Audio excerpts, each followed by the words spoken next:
Dear God, I'm ready for your help in removing from me the defects of character which I now realise are an obstacle to my recovery. Help me to continue being honest with myself and guide me towards spiritual and mental health. Amen. It is with much love and gratitude that the group welcomes DC to come and share with us. DC, over to you. Thank you so much, Pretty. My name is DC. I'm grateful I'm an addict. Oh my goodness, you guys, thank you so much for creating this meeting, for the people that are of service of in this meeting, all the people that just showed up, right? Thanks to everybody just for being here, listening, whatever it is. Because without you guys, I don't have a program of recovery, right? I don't have a place to go. I don't have people to lead me back to a solution. I mean, maybe I do, right? Have an opportunity to grow closer to God in some other way, but I'm really, really grateful that this is the path that I'm on to make those things happen in my life today. You know, I'll tell you guys that when I was coming back to the rooms in early 2021, like I'd had a prior life in recovery, right? And I always felt like my alcoholism and my addiction was like a scarlet letter. It was like I'd been branded with something that made me different, less than, inferior, something that I had to keep like buttoned up in secret. And you know, I'll never forget the moment. It was probably a year or so ago. I was listening to one of my friends, and what came out of his mouth was, God loved me so much, he made me an alcoholic. And when I heard him say that, that statement resonated so deeply into my soul. I cannot explain to you what that simple statement did for me, but I knew that that was absolutely my truth because I have a solution today. Right. And the other thing that's happened as a result of being in this beautiful fellowship and through my own willingness to do the work, right, that's certainly been aided by God's help, is that my life has purpose today. My life has purpose today. You know, and the other thing, you know, I remember coming back into recovery and feeling like my life was over. You know, nothing was ever going to be the same. How was I ever going to live a life that was devoid of drugs and alcohol and be happy? I mean, I wasn't happy in that life either, but living a life without those things just seemed miserable, you know,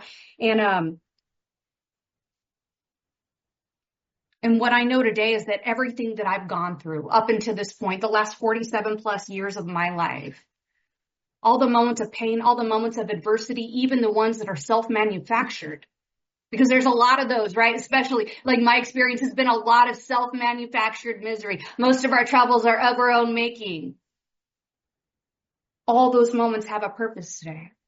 Because every time I'm going through something tough, regardless of whether or not it's something that I can't avoid or something that I've created in myself, you know, in my own life, I know that God is placing me in a position to be useful and helpful to another person. Not even necessarily useful to another alcoholic or addict, to another person at some point in the future. And that's one of the gifts that I've gotten in recovery. So we're here to talk about 6 and 7, and you know, I want to tell you guys, I was just having a conversation with another addict a few days ago. I think it was last week. And he just finished up 6 and 7. And he's like, I just finished 6 and 7 with my sponsor. And I'm like, really? How'd it go? Tell me all about it. He's like, we read 2 paragraphs in the big book and now I'm on step 8. And I'm laughing, right? And not to him, not to his face, but like I remember that being my first experience with 6 and 7 too. I read these 2 paragraphs. Wow, it's awfully short. But okay, we're going on to step 8. What I didn't realize, step 6 and 7 is experiential. It's not something that's written about in the book. It's not something that I don't know. It's actually really hard even to put words to at times, you know, because it's greatly experiential.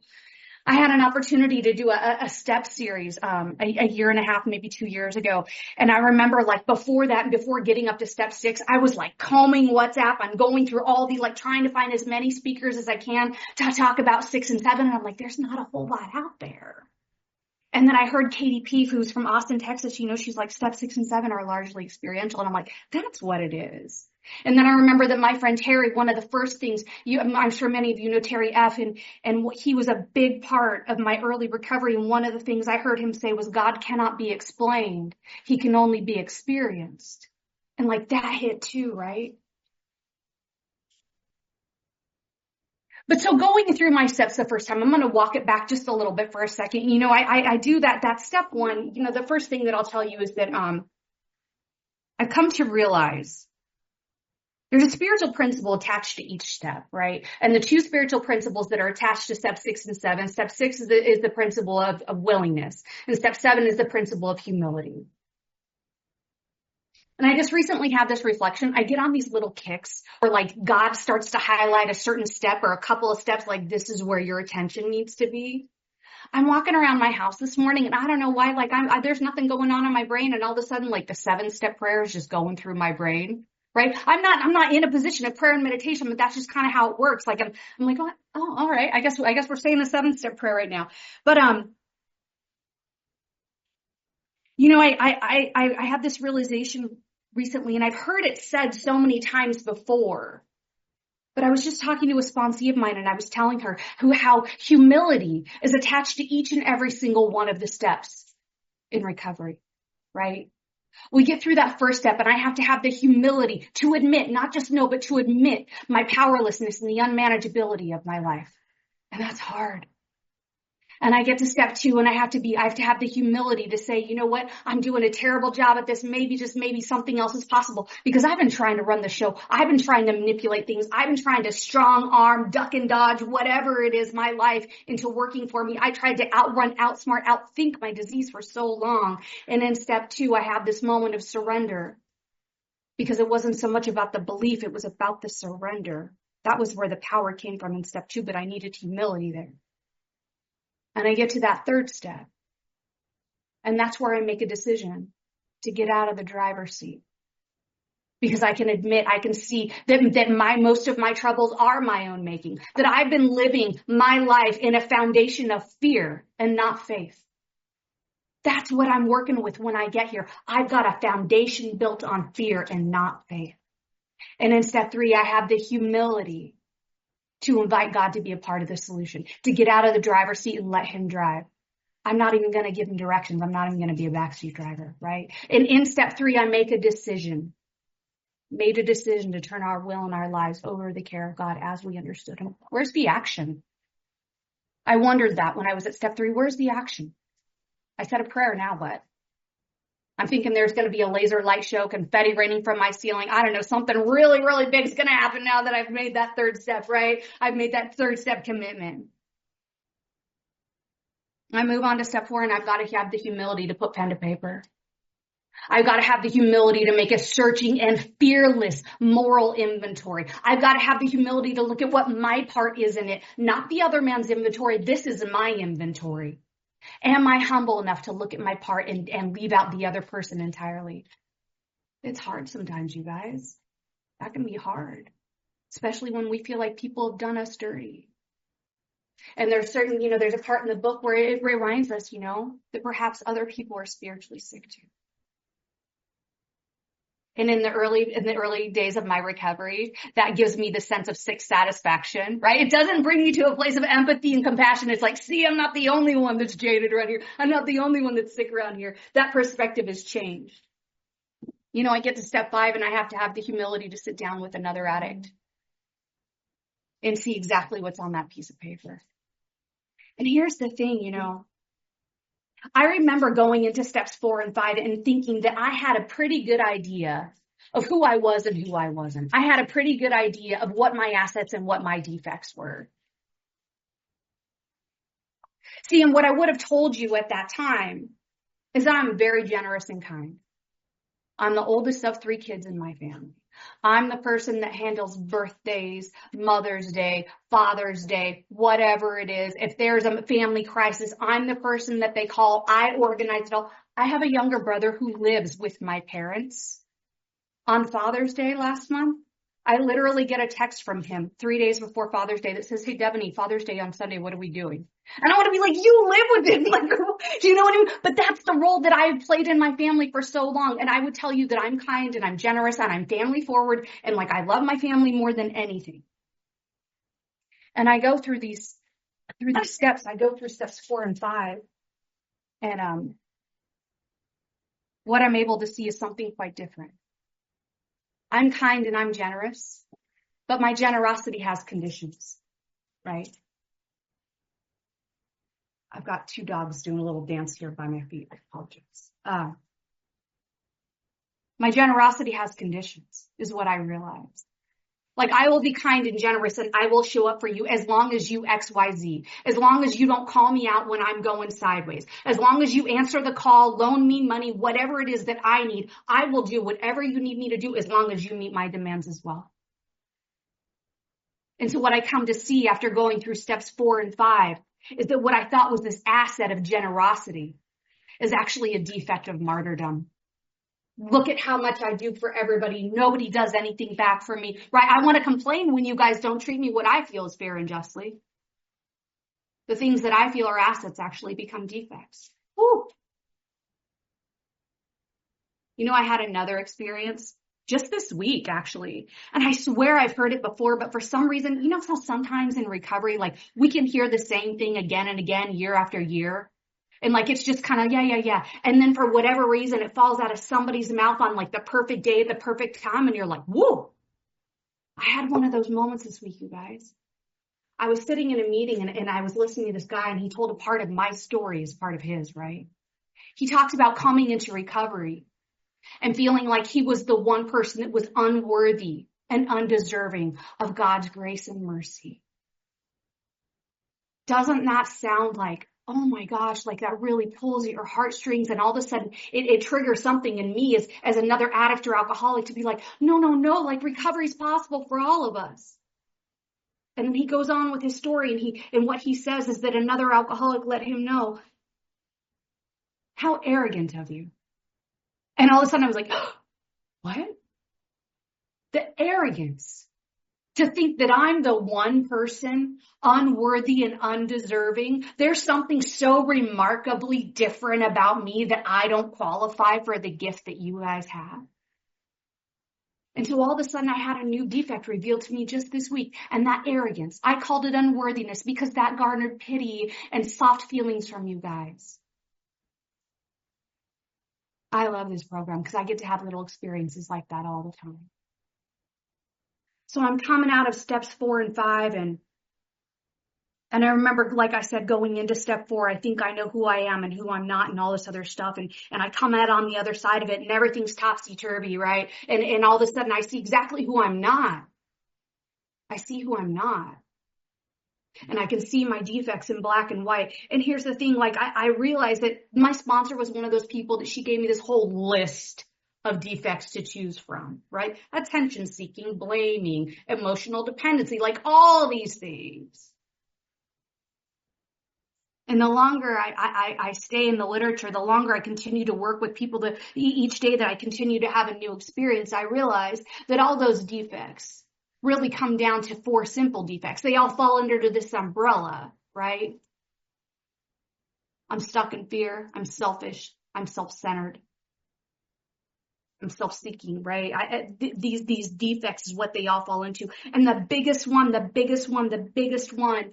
it's been hitting me lately is anger. Because anger is a secondary emotion. I was just listening to a woman who spoke on 6 and 7 earlier this morning, and it was absolutely fantastic talk. And she was talking about how she preferred anger to fear because anger had more power in it. It felt better. It felt more justified. It felt like it placed us in this justified position to hang on to. That hit me too. And you know what I've come to realize is that like my character defects, like I don't come into this world, even when I'm in my cups, even when I'm in my disease, even when I'm out there ripping and running and I am actively engaging in my character defects. In that world, I'm not doing those things to hurt you. I don't want to hurt people. I don't want to break promises. I don't want to be that woman that's constantly letting people down or people are feeling like they have to walk on eggshells or say the wrong thing. I don't want to be that way. But that's the only way that I know how to be. So, see, I've crafted this set of defects to keep me safe. And I deploy those defects often. And I use them as a ploy of manipulation, but I don't know that at the time. And I use those to manipulate you to do the things that I need you to do. I need you to behave a certain way. I need you to respond a certain way. I need you to do the things that I need you to do because I need to feel okay. And on my own, without a higher power, without God, I am not okay. And so I have this human reliance, not a God reliance. I have this human reliance. I'm relying on all things human, your behaviors, your things, and I will do whatever I need. And guess what? My defects are really, really good at getting you to do what I want you to do.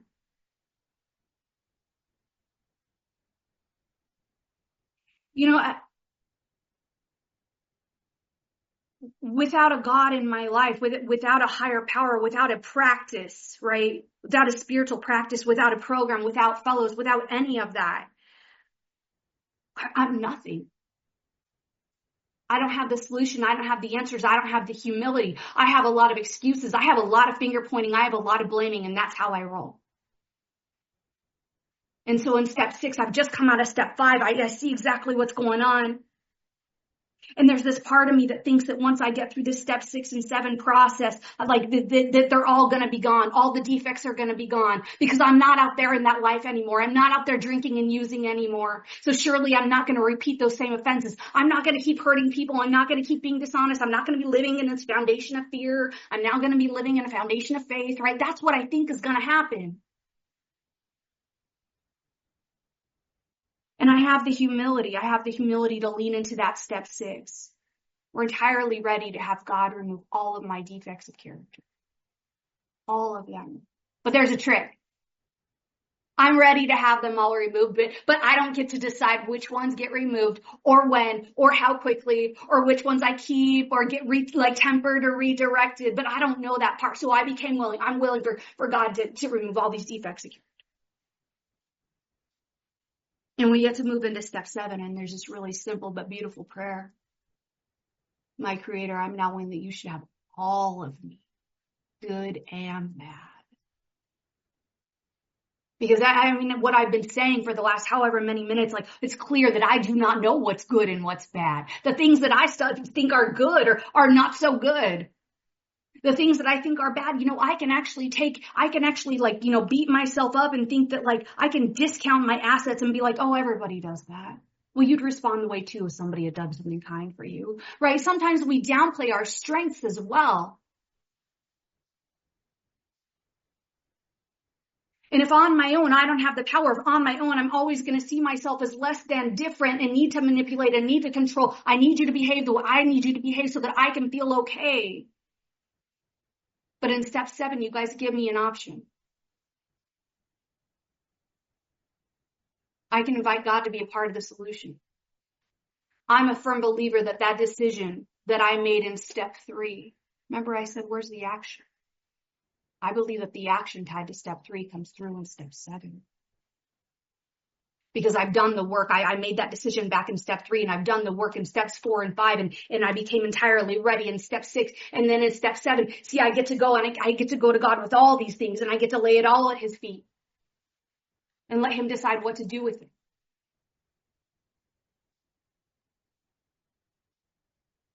But see, here's what happens. I realized that, anytime I find myself in that position, this position, I don't know if any of you can relate, where I'm a little crunchy, I'm a little edgy, right? I feel a little tight. My shoulders are kind of up by my ears. I'm sitting at meetings. I'm taking people's inventory. I'm judging. I'm irritable. I'm looking at my watch. I'm wondering why the dog is barking. Like, it doesn't matter, right? I'm just in this state of irritation, dissatisfaction. What is wrong with the world? What is wrong with these people? And there's part of me that's like, what's wrong with me, right? And anytime I find myself in that position where I am uncomfortable, there's something that I'm holding on to. See, my defects of character, here's the deal with them, right? They got costume changes. They come in different forms all the time. And sometimes I think their costumes are quite delightful. They are pretty. They've got feathers. They've got sparkles. They've got whatever it is, right? And I'm like, look at that shade of pink, right? I think they're pretty. I think they serve me well.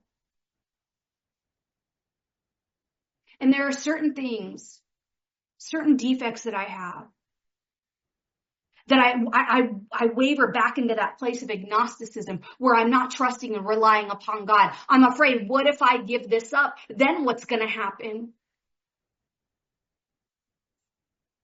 But anytime I find myself in that place of discomfort, dissatisfaction, I'm able to see that there's something that I'm hanging on to. And here's the beautiful thing about step 7 is I can go back to God and I can, like I go to him and I'm like, hey, excuse me. I know I said I turned it all over to you, good and bad, but like I kind of hung on to this one little thing.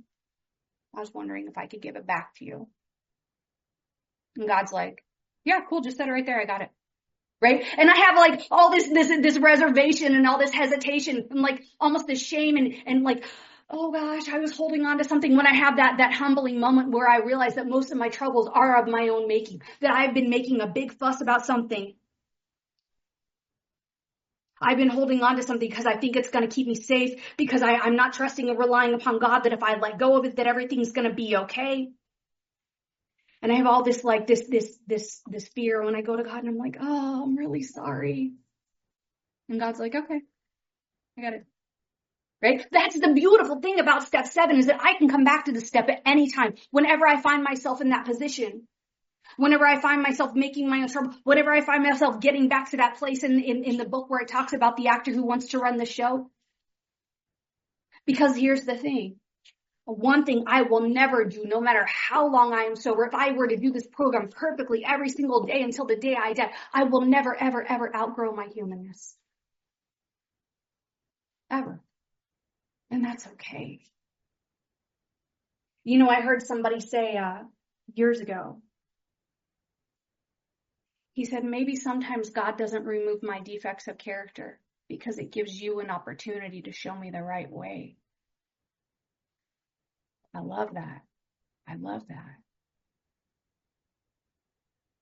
You know, I was talking to a sponsee of mine earlier this week, and I said, you know, I feel like sometimes we come into recovery and because we're selfish and self-centered addicts and alcoholics around here. I can find myself slipping into that place, right, where I'm like, I'm not getting anything out of this meeting, or, you know, whatever it is. I'm thinking about what my experience in recovery is. And I said to her, I think it's so easy for us to forget that one of the main reasons, if not the reason, why God gave us this gift of sobriety is so that we could help other people. And that doesn't necessarily mean showing up and having to, I don't have to sponsor someone in order to help them.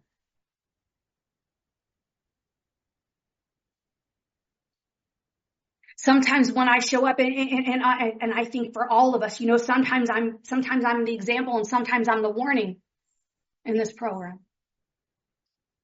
Sometimes I'm the message and sometimes I'm the mess. He's like I said, I'm never going to outgrow my humanness. But those days when I show up and I'm on shaky ground, those days when I show up and I'm really, really leaning into my humanness and I'm not reaching for a lot of God, I'm reaching for a lot of me, I'm reaching for a lot of self-will, a lot of self-reliance. I go back to that old way of thinking I'm going to outrun, outsmart, outthink this thing, just watch me. And then I find myself in one of those little dumpster fires, like, no, everything's fine.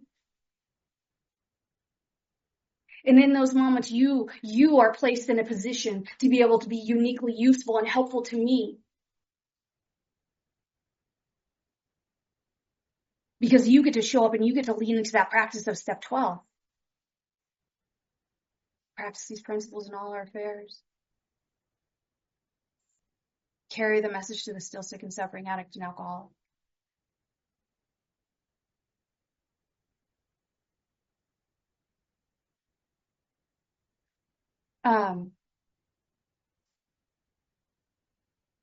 Yeah.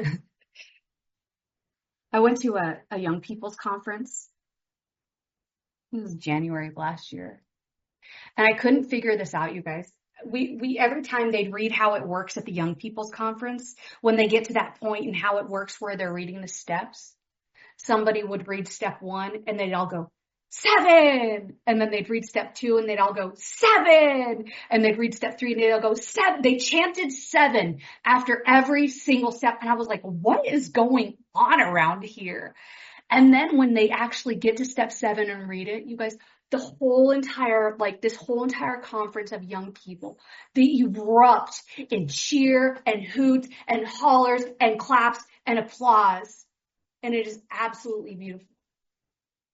Absolutely incredible to see that happen. And a room full of 1,000 young people excited for recovery that all understand the importance of this beautiful step.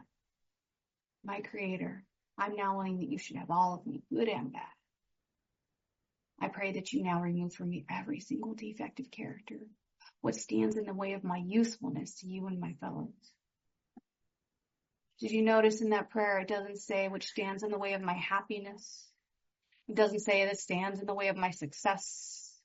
It doesn't say which stands in the way of me working my way up the corporate ladder, me being a good mom. It stands in the way of my usefulness to you and to my fellows. That's a gift that we've been given around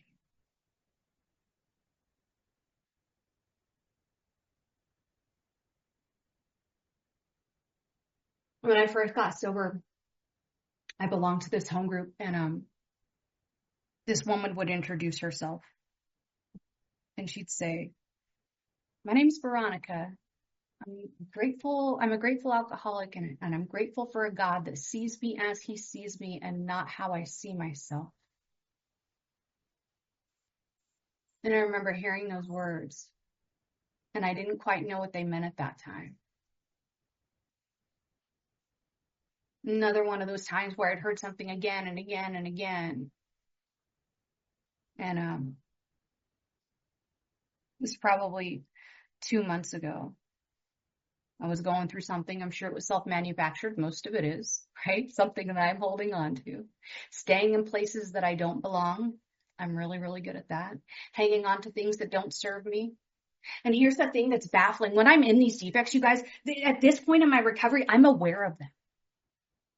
And so part of my morning prayer and meditation is, God, please remove from me that which no longer serves me. But don't you know I stay firmly on that chair? I will sit firmly on that chair, right? I'm asking God, but I'm like, nope, I got my seatbelt on. I'm not going anywhere. I'm going to sit right here. I'm like, God, you got to get me out of here, but I'm not willing to move. I'm not willing. Where's the willingness? I'm saying the words, right? I think that I'm inviting God to be a part of the solution. I think that I'm asking him to pull me out of whatever this self-manufactured shit is at this time. But the truth is that I'm so committed to sitting in the seat, and I'm not willing to let it go. The words of my prayer are not enough. I could say the words until I'm blue in my place. You know how many words I said before I got clean and sober? How many foxhole prayers? I'm sure that you have said too. God, you got to get me out of this one, and I promise I'll straighten up and fly right. I'll never do this again. I'm going to be a good mom. I promise I won't get fired from another job. One of the biggest lies I used to tell myself is I have a young daughter. Ooh. She'll be 15 in December. She's an amazing, amazing little girl, but I put that little girl through hell. I really like to drink and drive. I really like to drink and drive with her in the car. So one of the biggest bargains that I used to do with God was like, if you let us get home okay, I promise I won't do this again. Somehow we always got home okay. I don't have to understand how God works for God to work in my life. I know that 100% for sure. Got a little sidetracked there. So I'm going through whatever I'm going through recently, and I'm in a place and I feel really baffled and confused, and I don't understand why things are happening to me, and I'm praying and I'm meditating and I'm doing the things, and then I start doing that things where I'm like, oh, maybe I just need to pull some tarot cards, right? Like maybe that'll give me some clarity. Maybe I didn't spend some extra time in meditation, right? I'm like grasping for anything and everything I can to bring me some relief. But again, I'm still seat buckled. I still got my seat in that chair, and I'm wondering why the things I'm reaching for aren't working. Please remove from my life that which no longer serves me. The words aren't enough. Where is my willingness? Where is my humility?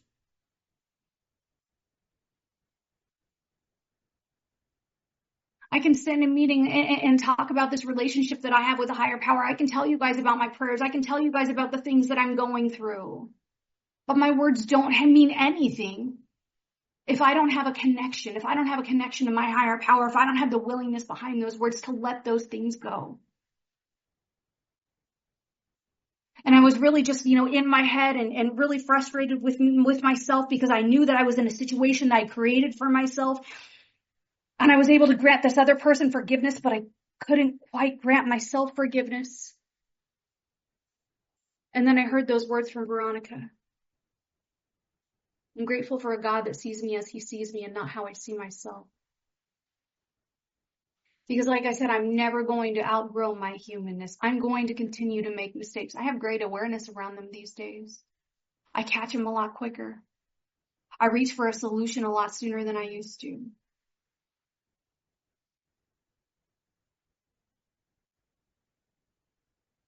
And so I started working that into my morning prayer and meditation. God, please help me see me as you see me and not how I see myself. Because even in my moments of humanness, even in my moments of imperfection, even in my moments of being completely flawed, of making the same mistakes again and again and again, there is no condition on the love that God has for me or any of you. But sometimes I let that doubt and that self-pity stand in the way, right? That's one of my defects sometimes that I hold on to. People don't like to admit that they held on to self-pity. Doesn't sound good. It's not a good look. Sometimes I hold on to self-pity. Plain and simple. Feels good. The defects that I hold on to because I feel good. I hold on to these defects because they kept me safe for so long. I hold on to them because they're part of a curated plan.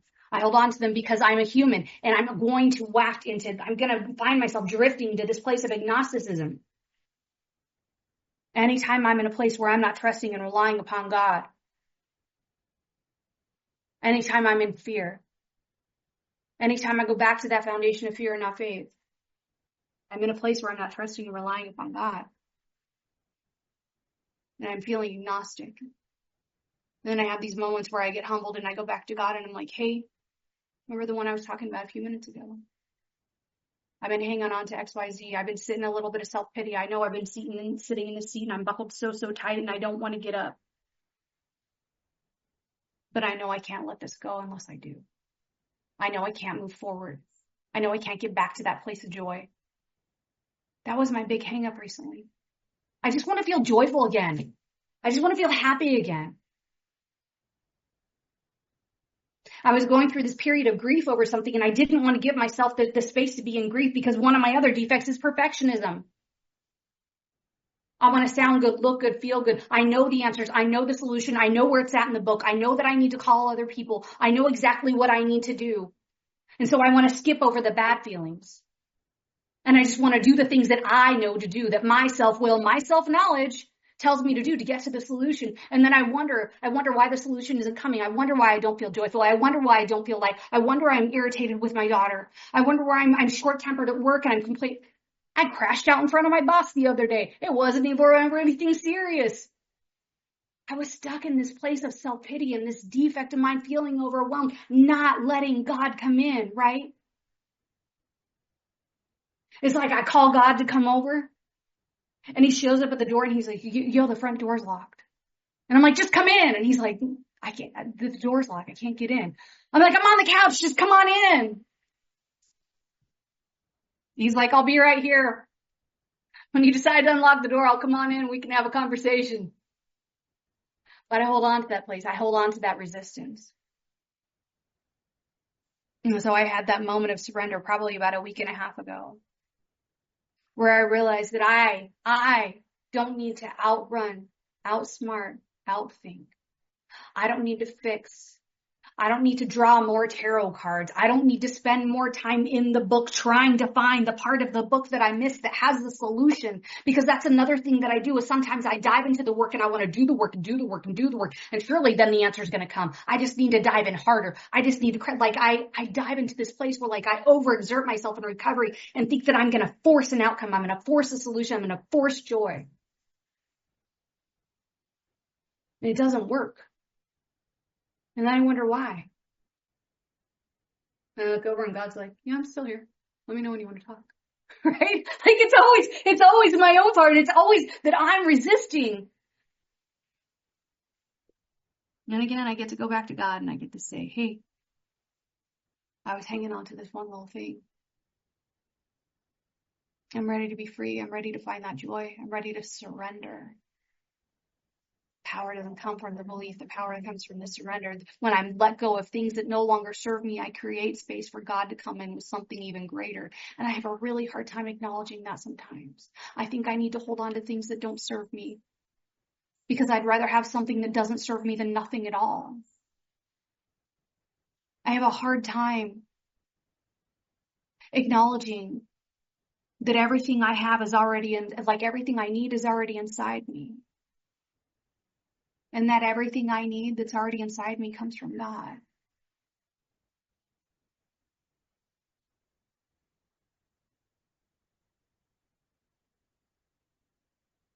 So 6 and 7 has become a daily for me.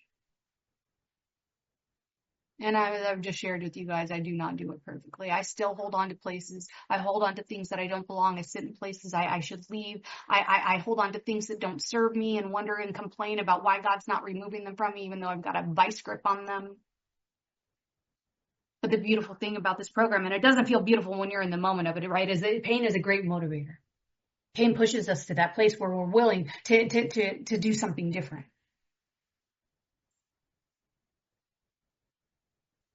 So we've got the humility that comes with 6 and 7. And like I said, that's become a daily. And as we continue to move through the steps, right, we get to step 8. And can I pull on the humility, that spiritual principle that came from step 7, to become willing to make amends to all persons I have harmed, regardless of their part, regardless of whether or not what I did to them was a reaction or a response? Can I channel the humility to ask God to give me the willingness for those ones that I'm resisting? I move to step 9. Do I have the humility to sit down in front of those people that I've harmed with a sincere desire to right my wrongs? It's not an apology term. Can I sit down across the table from somebody and confess what I've done without drifting too far into the details? Because I don't want to harm anybody else. And then do I have the humility to ask that magic question? Is there anything I've left out? What can I do to make it right? Because I'm there to honor their experience. I'm there to honor the damage that I've done.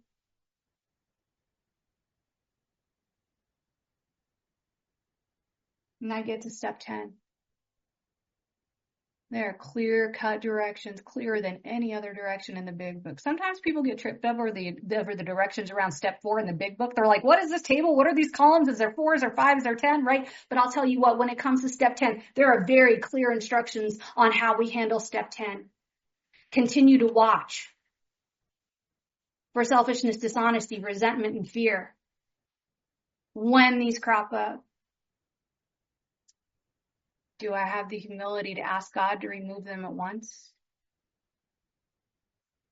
Do I have the humility to discuss them with another person immediately? Do I have the humility to make amends quickly? Do I have the humility to get out of self long enough to turn my thoughts to someone I can help?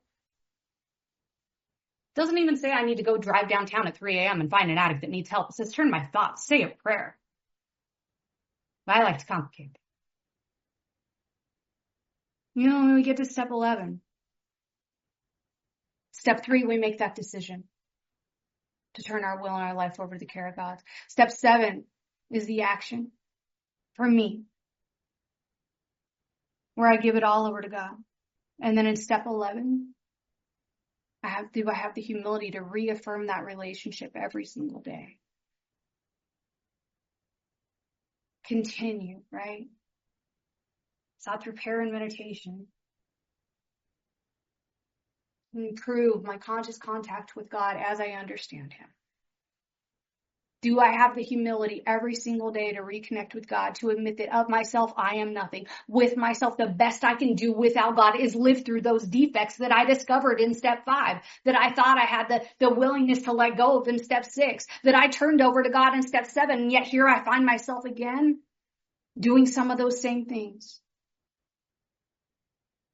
And so at the end of my day, when I make this inventory, do I have the humility to make that nightly inventory and to see maybe some of those ways, those defects that I asked to be removed in 6 and 7 have come back up, have come back through?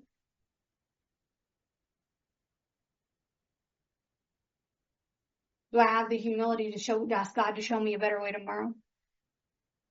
And when I wake up in the morning, can I get out of my head quick enough and let God in first? Let him run the show. Reaffirm that decision that I made back in step 3. Show me how to do this today, God. Walk hand in hand with me. I'm here to do God's work and not God's job, and that's something that I know for sure. For a long time, I had it twisted. I thought I was here to do God's job. I thought he needed my help. Because if you guys aren't doing the things that I need you to do, then I don't feel okay.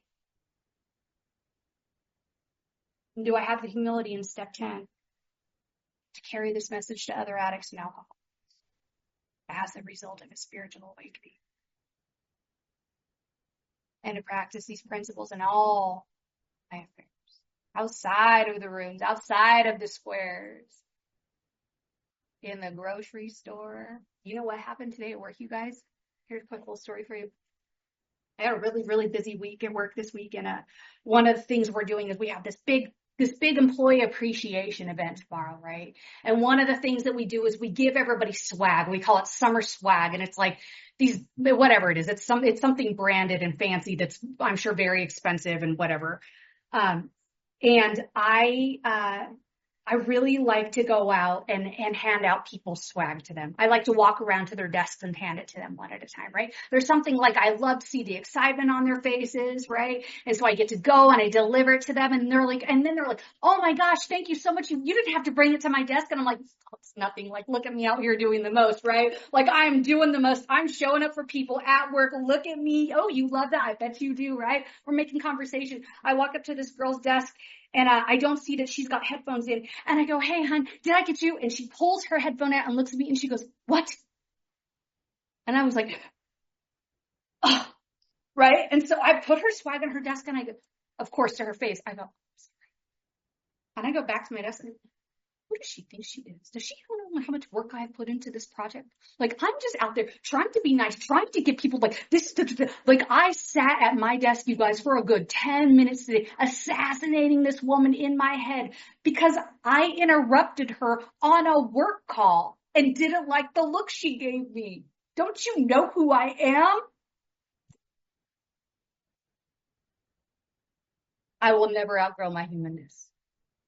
So I have this conversation, this whole ass conversation in my head, right? I play it through. I ruminate on it. I massage it. I pet it. I justify it. I'm like, yeah, right, me and that thing. And then all of a sudden I thought to myself, maybe she's going through something. Maybe she's having a bad day. Maybe they're in the middle of a really stressful project. And all of a sudden my perspective completely shifts and I'm able to think about this woman. I'm able to find myself in that position of neutrality. And all of a sudden I'm giving her grace. I'm letting go of that place of justified anger. I'm letting go of that judgment that I had of her, that indignation, that self-righteous, don't you know who I am? Because it's not about me anymore. That experience comes, for me, that experience has come from a repeated daily practice of 6 and 7. Having knowledge of what my defects are, seeing them when they crop up. Having the willingness to let God remove them or to give me a new perspective.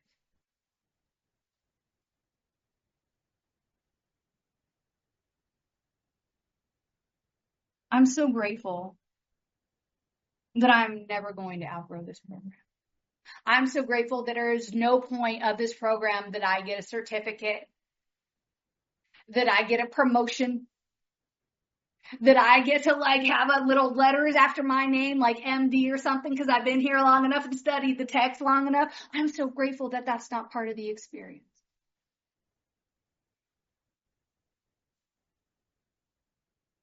God keeps us humble because in those moments when I find myself willing to be humble, willing to let go of the things that no longer serve me, and willing to reach for more God and less DC, that is where the growth is. I'm just about out of time. And I think if I keep talking, I'm going to start making stuff up or stealing some of your stories. Thank you guys for letting me hang out with you today. Thank you, sister. Thank you. You were heard. Appreciate you and grateful for you. If we can all just take a moment, guys.